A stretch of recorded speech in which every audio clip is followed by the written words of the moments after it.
George, cinema అనేది దేవుని వాక్యానికి వ్యతిరేకంగా పనిచేసే ఒక దుష్టశక్తి. సినిమా వాక్యాన్ని వ్యతిరేకంగా పనిచేయడం ఏంట్రా? మోహపు చూపు వ్యభిచారమని వాక్యం చెబుతుంటే అమ్మాయిలను అసభ్యంగా చూపిస్తూ సినిమా మోహపు చూపును అలవాటు చేస్తుంది. దేవుని వాక్యం శత్రువుని క్షమించమని చెబుతుంటే శత్రువుపై ఎలా పగ తీర్చుకోవాలో సినిమా చూపిస్తుంది. సమయాన్ని సద్వినియోగం చేసుకోమని బైబిల్ చెప్తుంటే సమయాన్ని వృధా చేయడమే లక్ష్యంగా సినిమా తీయబడుతుంది. వివాహానికి ముందు ప్రేమ పేరుతో స్త్రీ పురుషులు అపవిత్రంగా ప్రవర్తించడం పాపమని వాక్యం బోధిస్తుంటే ప్రేమ అంటే ఇదే అని సినిమా చూపిస్తుంది. ఒక వ్యక్తిని కొట్టడం దుష్టత్వం అని బైబిల్ చెప్తుంటే దాని హీరోయిజం అని సినిమా చూపిస్తుంది. బూతులు సరసోక్తులు పాపమని వాక్యం బోధిస్తుంటే వాటిని హాయిగా నవ్వుకునే జోక్స్గా సినిమా చూపిస్తుంది. సినిమా మనిషి యొక్క జీవన విధానాన్ని, నైతిక విలువలను, ఆలోచనలను, మనస్సును పాడు చేస్తుంది. ఒకప్పుడు యుక్త వయసు వచ్చాక ఎవరో కొందరు మాత్రమే ప్రేమించుకునేవారు. కానీ నేడు స్కూల్ వయసు నుండే ఎలా ప్రేమించుకోవాలి, ఎలా తప్పు చేయాలి అని సినిమా ద్వారా సమాజం నేర్చుకుంటుంది.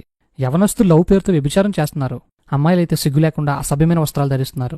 అబ్బాయిలు త్రాగటం, సిగరెట్లు కాల్చడం, రోడ్లపైన అమ్మాయిల వెనక తిరగటం, గొడవలు, కుట్లాట్లు ఇలా ఎన్నో రకాలుగా పాడైపోవడానికి ఈ సినిమాలే ముఖ్య కారణం. పెద్దవారు, చిన్నపిల్లలు, యవనస్తులు అందరూ కలిసి డబుల్ మీనింగ్తో కూడిన పాటలు, జోకులు, రొమాన్స్ సన్నివేశాలు నిరభ్యంతరంగా చూస్తున్నారు. లోకం పరిస్థితి ఎలా ఉంటే లోకానికి విరుగ్గా ఉండాల్సిన క్రైస్తవులు కూడా లోకస్తులు వలె చీకటితో నిండిన సినిమాలను చూస్తూ ఫ్యాషన్, ట్రెండ్, స్టైల్ అంటూ లోకాన్ని వెంబడిస్తున్నారు. ఇదెంత దౌర్భాగ్యం!